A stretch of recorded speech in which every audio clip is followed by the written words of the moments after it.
Circle of Inevitability, capítulo 1001. Escolha. Hospital Mushu, no corredor que leva do saguão do primeiro andar ao centro de emergência.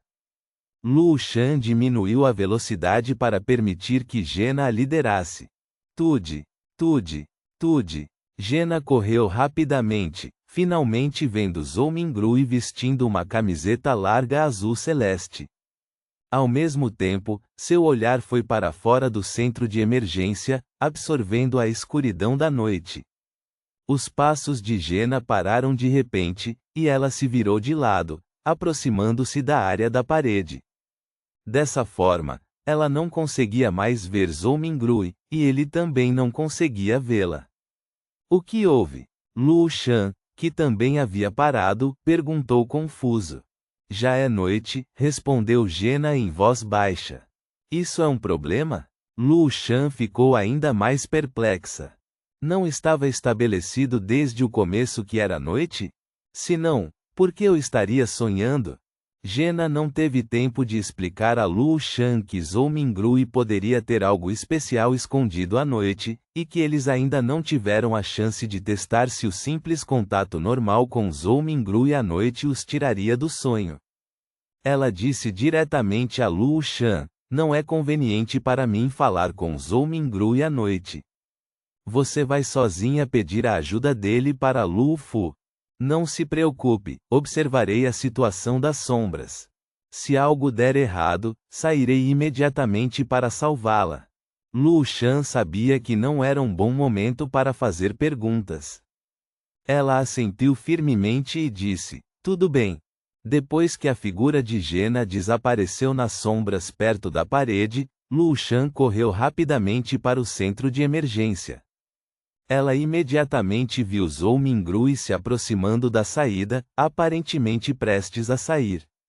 Lu Shan sentiu uma urgência repentina e deixou escapar: Zhou Mingrui. Zhou Mingrui se virou surpreso ao ver Lu Shan em seu pijama de mangas curtas e calças finas de pijama. Por que ela está aqui também? A primeira reação de Zhou Mingrui foi que Lu Shan também tinha vindo para atendimento de emergência, pijamas não estranhos no centro de emergência, mas sim se encaixavam na situação. Então, Zhou Mingrui pensou que Lu Shan também deveria ser uma Beyonder, associada a palavras como repórter e pintor, e normalmente não teria uma doença aguda repentina. Não é coincidência? Confuso, Zhou Mingrui deu alguns passos cautelosamente em direção a Lu Shan. Após se aproximar de Zhou Mingrui, Lu Shan não lhe deu chance de fazer perguntas. Ela respirou fundo e disse em voz baixa: salve Lu Fu, ela está presa no fundo do hospital. Enquanto falava, Lu Shan olhou ao redor para evitar que alguém escutasse. Lu Fu, fundo do hospital? Zhou Mingrui pegou as duas informações mais cruciais. Ele ainda se lembrava do medo intenso que sentiu ao observar o elevador descendo antes, suspeitando que ele levasse ao inferno ou ao dia do juízo final. Antes de reunir informações suficientes, ele não ousou descer de elevador. Agora, Lu Fu tinha entrado lá e estava presa? Zhou Mingrui perguntou instintivamente a Lu Shan. Eu salvar Lu Fu? Isso é um erro? Eu sou apenas um assassino com uma pequena quantidade de habilidades sobrenaturais. Tanto Lu Fu quanto Lu Shan deveriam ser mais fortes do que eu, mas elas querem que eu vá até o fundo do hospital Mushu para salvar Lu Fu. Depois de ouvir a conversa entre Franca e Gena antes de Franca consumir a poção desespero, Lu Shan basicamente confirmou que o mundo atual era de fato um sonho. Então, ela acreditava que Zhou Mingrui, como o mestre do sonho, poderia fazer qualquer coisa, desde que quisesse. Lu Shan não conseguiu começar explicando que isso era um sonho. Ela temia que isso pudesse trazer mudanças desconhecidas e drásticas e desperdiçar um tempo precioso. Ela só conseguiu ponderar por 2 segundos antes de dizer: você não precisa ir salvá-la diretamente. Você só precisa entrar no B2 e ficar lá. Isso deve ser o suficiente. Isso funciona? Zhou Mingrui ficou surpreso. Essa maneira de salvar alguém não é muito frívola? Eu apenas fico no corredor do B2 do Hospital Mushu, e isso permitirá que Lu Fu não fique mais presa, podendo escapar daquela área que me dá uma sensação de inferno. Qual é o princípio por trás disso? Encontrar um assassino para servir como nó de formação? Ou, pensando nisso, Zhou Mingrui de repente teve um lampejo de percepção. Será que há algo especial em mim? Reticências. No saguão do elevador B2. Para salvar alguém de lá, só se pode implorar a ajuda da mãe? Lumian refletiu sobre as palavras que acabara de ouvir, seu olhar pousando no rosto de Lu Yonggan. Aquele rosto, como uma lua cheia, estava coberto de luz e sombra cambiantes, pouco nítido e indistinto. Lumian olhou profundamente para Lu Yonggan por alguns segundos, então disse calmamente: Eu tenho outros métodos. Por enquanto, não preciso buscar a ajuda da mãe. Você deveria retornar ao departamento de obstetrícia. Se eu realmente precisar implorar pela ajuda da mãe, eu sei o que fazer. Lu Yonggan não tentou persuadi-lo, mas abaixou levemente a cabeça e disse: Sim, filho de Deus. No segundo seguinte, ela entrou na escada de emergência e subiu as escadas. Lumian não esperou que Lu Yonggan terminasse de subir as escadas. Ele rapidamente se virou, deu alguns passos até a borda do saguão do elevador e olhou para o abismo escuro que agora estava ao seu alcance. Ele então enfiou a mão na bolsa do viajante e tirou um item. O item era uma vela semi-solidificada, amarela clara e vermelha, em um frasco de vidro. Vela de cera de cadáver. Lumian não havia mentido para Gena e Lu Yonggan antes. Ele realmente havia imaginado o que fazer se tivesse que invadir o fundo do Hospital Mushu e tentar sabotar, e havia bolado um plano inicial, embora sem muita confiança. O cerne desse plano era a vela de cera de cadáver obtida do tesouro Tudor no Vingador Azul. Lumian já havia usado uma vela de cera de cadáver uma vez antes, completando o contrato secreto correspondente, vendo uma cidade estranha e sentindo um horror indescritível. Ele acreditava que a cidade e o horror deveriam ser algum tipo de objeto, vontade ou existência que poderia potencialmente arrastar todos os deuses verdadeiros para baixo com a lista Tudor, ocupando as posições mais altas tanto no caminho do caçador quanto no da demônia. Em outras palavras, deveria estar aproximadamente no mesmo nível do Senhor Tolo, da Grande Mãe, da Árvore Mãe do Desejo e do Celestial Digno do Céu e da Terra. O plano de Lumian era acender a vela de cera de cadáver aqui, no B2 do Hospital Mushu, próximo à escuridão sem fundo formada pela combinação dos traumas psicológicos subconscientes do sonho e do símbolo do abismo da Árvore Mãe do Desejo, para concluir um contrato secreto e estabelecer uma certa conexão com aquela cidade estranha, ou aquela vontade horripilante. Naquela época, essa vontade também deveria estar interessada no fundo do Hospital Mushu e na Cidade dos Sonhos, e este lugar em si era um nó-chave onde grandes existências haviam infiltrado parte de seu poder. Lumian sorriu. Ele estava ansioso pela situação caótica que se seguiria. Ele não estava tão preocupado com o que poderia acontecer consigo mesmo.